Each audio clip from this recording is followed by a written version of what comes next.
Hello everyone, X4 here, and welcome back for the JOJOLands Chapter 17 review, which continues the fight against Bagzagroove and Bobby Jean, but with an unexpected and substantial new development, as we are also introduced to Acca Howler, the CEO, founder, and president of the Howler Company, who up until now have been this distant and enigmatic land corporation who seemed like they could be the primary antagonist group of the part. So it's very surprising to see completely behind the veil and through the perspective of their boss so early, and not even just a brief appearance. There's actual characterization, lore, and an arc set up for this character, which really makes me think he could be a predominant villain of the part, dare I say it, main villain. So let's get right into the breakdown. Kicking things off with the cover page, we have all of the relevant characters in a grid here, which some have used to create a height chart for the main cast. Shout out to HenryLol023 for the graphic, where we can see Charmy is the tallest, estimated to be 6'2". And turning the page, we are welcomed into the chapter by a woman dramatically eating a green pea, which is being fed to her by the brand new character, Acca Howler,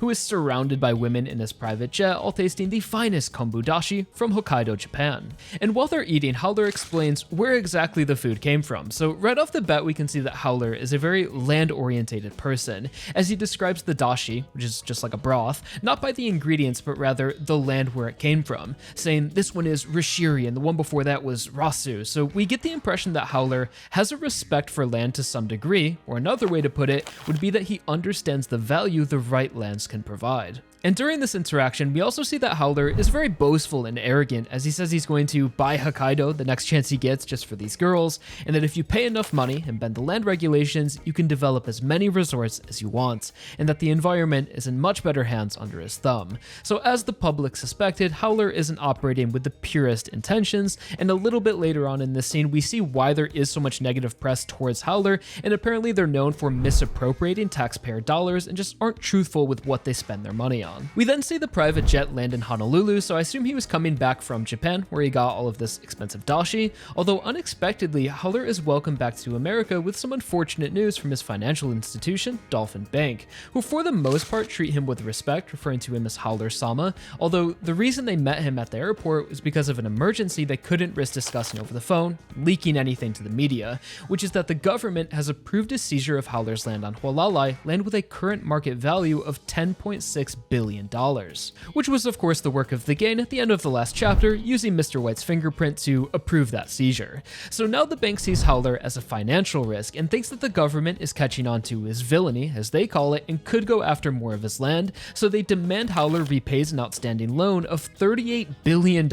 in full immediately. So what it looks like happened is that Howler has breached a debt covenant, which is an agreement or condition between the lender and the borrower to ensure the protection of the lender, where if the borrower's verifiable financial stability were to go below a certain number, like a stock price or estimated asset value, the bank would then be entitled to a repayment in full. And it turns out Howler is broke in terms of pure liquid assets, because he's put a majority of the loan towards investments, like a new office in Honolulu, $20 billion in land on Oahu, the private jet, and just doesn't have the cash to repay. So in this case, the bank would be entitled to go after his land as compensation. So now we are starting to see that this is all a chain reaction from the lava rock and an influence on the flow of money to take Howler's land away from him. And this right here is pretty much the end of Howler already. Merrill May said the company was worth $50 billion, the government took Hualalai, which is $10.6 billion, and now the bank is entitled to another $38 billion in assets. That's nearly everything he has. So I really want to emphasize how powerful the lava rock truly is, and just how great of an influence it has over the flow of money and people. In terms of scale, this could be the most powerful ability in the alternate universe so far. It's almost as if the lava rock can create new realities for the benefit of its holder by changing fate in a way that no one could ever even realize, and on an incredibly large scale. And all it took was 4 chapters, which has been probably 30 minutes of real time in the story, if that, from touching the lava rock to the original deeds. The game has gone from the land office to a nearby hospital, and in that time, Acca Howler has gone bankrupt and lost $50 billion, and all of this land land could still be making its way to Dragona, and this is just the first step. But what's really terrifying about this power is that nothing is beyond its scope of influence. You tell it to do something, and it just works. It does it. It finds a way to make it happen, using the world and life as its servant to fulfill the will of the owner, no matter who that may be. So I'm very surprised to see how the pacing of the story has completely dodged my expectations, as just a few chapters ago, I thought this entire part would be us trying to steal Howler's land. But just like that, it's over. The scene then ends with Howler shocked by the sudden disruption in his business and calls the head office to try to get a hold of Bobby Jean, leading to his stand partially manifesting out of pure distress, it would seem. So within these first 16 pages, we have an incredible amount of characterization for Howler that could give us an idea of the role he will be playing in this part. So I'll just ask the question on everyone's mind, could Acca Howler be the main villain of the JoJoLands? Personally, yes, I do think it's possible, although still way too early to put a definitive label on him.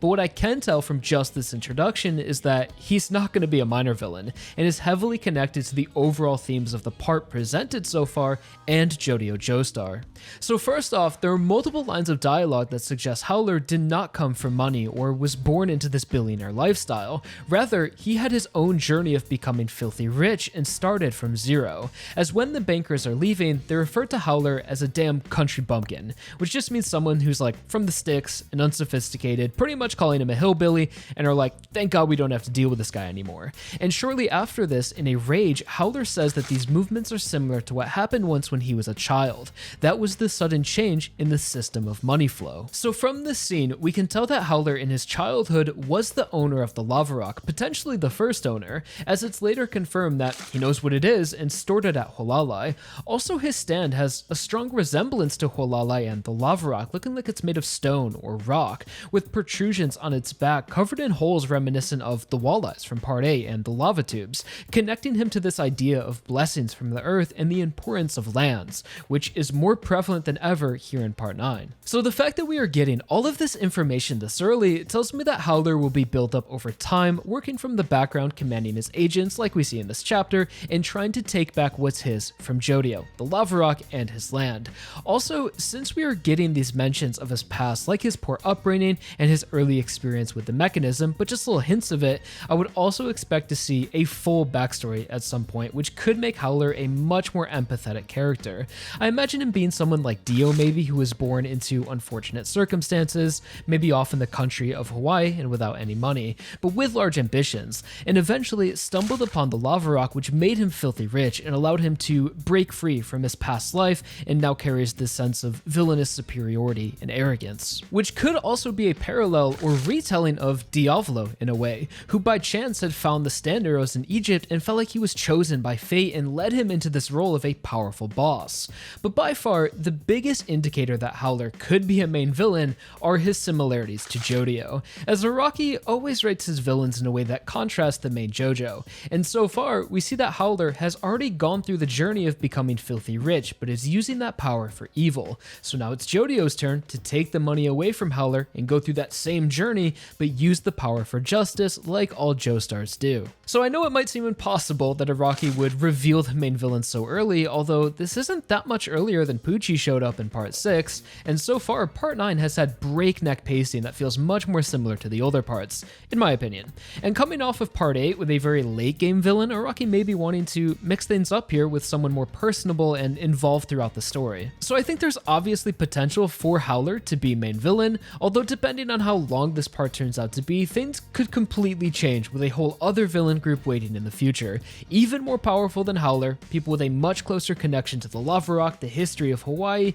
and everything about Howler could just be a red herring or a stepping stone for a much larger threat, like some sort of lava rock humans who know the truth behind it and the origin of its power. And before moving on, I also wanted to mention a few interesting details pertaining to Acca Howler's name and design. The first is that this dude looks a lot like Gyro with his facial hair, those Zeppeli family beards, and coincidentally the name Acca is the Italian sound or word, something like that, for the letter H, which connects to his surname, Howler, and designed with the big Howler logo on his stomach and his choker necklace, which appears to be made up of H's. So with an Italian name and unique facial hair like the Zeppeli family, I'm even more interested to learn about this character's past and if he could be a descendant of their family in some way. It has been over 100 100 years since part 7, so anything is possible really. And finally, moving on in the chapter, the scene then changes to Lulu and Bobby Jean, Lulu being the user of Bag's group, we get that name confirmed here, and we see that they've tracked the group's van to the hospital parking lot using the traffic cameras. Although thanks to the Mate Kudasai, it was able to alter the camera footage of them getting out of the van to continue covering their tracks. Although it turns out their plan to use an MRI machine was a little too predictable, as Lulu quickly realizes that's what they must be doing, using some sort of imaging tech if they were able to take out one of her stands. And then they notice that they're right next to a hospital, so that's gotta be where the enemy went. And remembering back to the last chapter, I think it's safe to say that Bag's group does have an effective range, as once Lulu got closer, that's when Sophie White and Usagi started to suffer more attacks. Also during this scene, we have the continued characterization of Lulu as this bratty, materialistic, temper tantrum throwing girl, as she sees one of Dragona's flower petals on the van seat and demands to have it, scratching the entire van, which might seem like a random character quirk played up for jokes, which it kind of is, but I also have a theory that this trait will actually be her downfall in this arc and is setting up for something which I'll come back to later on. We then switch to the third and final scene of the chapter, which brings us back to our main cast, rushing Usagi to an MRI machine, although all two of them are being occupied, so they instead need to find an empty room and use the Mate Kudasai to recreate one of the machines, which apparently Usagi can do just from getting a good look at one, which is pretty useful, and is I believe the largest and most complex object Usagi has created so far. It makes me think he could do a lot more. If he can do a whole MRI machine, why not a whole car? So it's cool to know that there is a lot more to see from the stand going forward, and I wonder if he could even replicate like a physical object stand. If he saw the stand and understood its power, seems possible. So while we are trying to get Usagi into this empty room, he's pretty much losing it. As the closer Lulu gets, the more the stand is progressing, as he begins bleeding out of his ear and just talking crazy while also being pretty hilarious. And we finally get this moment of convergence where Lulu and Bobby step out of the elevator, the gang rushes by, Lulu notices Dragona's headpiece and connects the dots. Although they're interrupted by Howler's phone call briefly, who finally gets connected to Bobby and passes the phone to Lulu. And the way Howler talks to her is heavy Diavolo and Doppio vibes. As Howler says, "This call is for your ears only. This is an order." Just the fact that she's the only one he trusts, and goes on to tell her that the enemy will have a lava rock in their possession and that she needs to retrieve it and bring it to him in person, but not let Bobby Jean find out about the rock. So interesting detail that Howler has a lot more trust for this little girl, Lulu, who seems like a bit emotionally unstable than he does for Bobby. Maybe they have a more personal connection, siblings or relatives perhaps,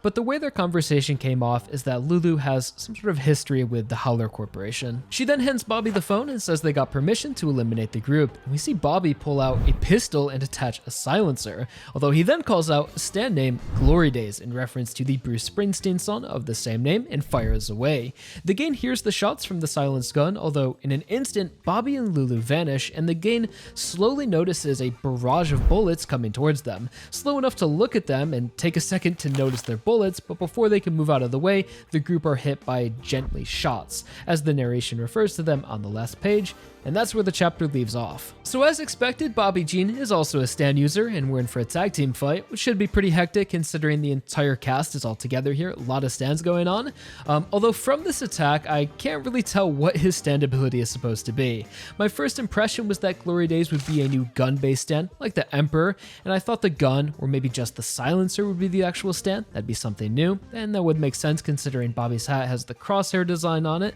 so he's got sort of a gun theme going on. Of course, reminds me of Whole Horse a bit. Although what we see happen is that Bobby and Lulu disappear, although they could have just moved out of the way. That might not even be part of the stand's ability, but then we see these bullets floating in air long enough to get the gang's attention, and then they are shot. So what I think happened is that these bullets were moving really slow, if at all, but then returned to full speed in an instant, hence why the gang were all shot. So maybe its ability is similar to Kraftwerk from part 5 that plays with kinetic energy, or its ability is to slow time or momentum onto moving objects. Think of it this way, Bobby stands there, he shoots all of the bullets out of the magazine, as in all the times we see the bullets, it seems to be a consistent like 13 or 12 of them. So he shoots all of the bullets, but they come out of the gun extremely slow, and then they're able to just walk out of the way, and over time those bullets are just slowly making their way to the gang, and then they,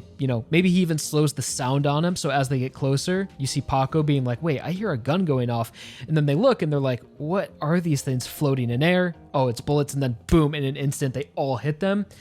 That could be a use of it, although even if any of those theories are true, I can't help but think just a normal gun would be more effective in this situation. Like, he gave them the opportunity to see the bullets, and they might not even be as powerful as a regular gun, with the whole narration of them being gently shot, but we just don't know yet. There could be an effect applied to them, like after they're shot, Bobby can freeze them or slow them down. Maybe it'll be all up to Usagi to clutch it up if he's able to take out Lulu's stance on his own in that room, because we don't actually see what's going on there, so he could already be doing the MRI. And eventually be their ace in the hole for this arc, because if these are real bullets that hit the gain at this last page here,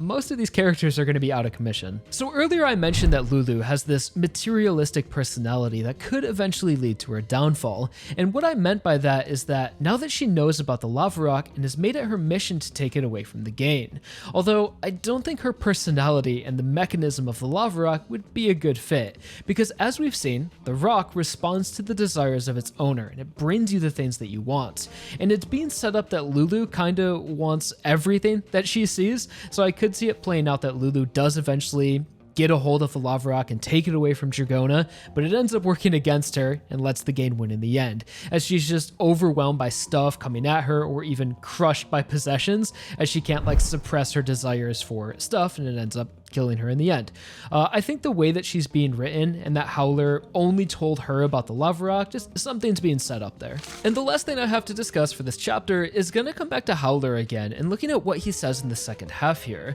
as when talking to Lulu about the lava rock, he says he doesn't know how big or what color the rock is, but he's certain that they've got one, which confirms that there are more lava rocks with different colors and shapes that have the same power. And at the end of the conversation, he says the rock must have slipped out from the land in Hualalai. So what this tells me is that Howler is directly responsible for the flowing water at Hualalai and the disappearance of Mauka, although we're still on the dark on his like grand motivation. We know that he's got all of the money in the world, at least until now, and has known about the wealth mechanism from a young age, but for whatever reason, his only venture is to gather land on Hawaii, and doesn't even hold on to a lava rock personally, even though he could. Rather, he was keeping a bunch of them stored at Hualalai, which begins to explain the phenomenon of the unnatural water flows, as Howler could have planted the rock there with the intention to extract water from the land for whatever reason, but I think that's going to play into his larger motivation. So in the future, I really think we need to return to Hualalai, honestly, as soon as possible to solve this mystery. Find out where Mauka is, reunite him and Charmy, where do the lava tubes lead, why did Howler leave the rocks there, and what is he doing with this water? But that about does it for my chapter 17 thoughts. Just so much added to the story with the introduction of Acca. It makes the whole part that much more interesting now that we have this like larger villain character, and I hope to see a lot more of him in the future and continue putting together this puzzle that is the JOJOLands. Bit of a longer review for you guys this month, so be sure to like the video if you enjoyed the discussion, subscribe for more, and I'll talk to you all real soon in a new video. Until then, I'm out. Peace.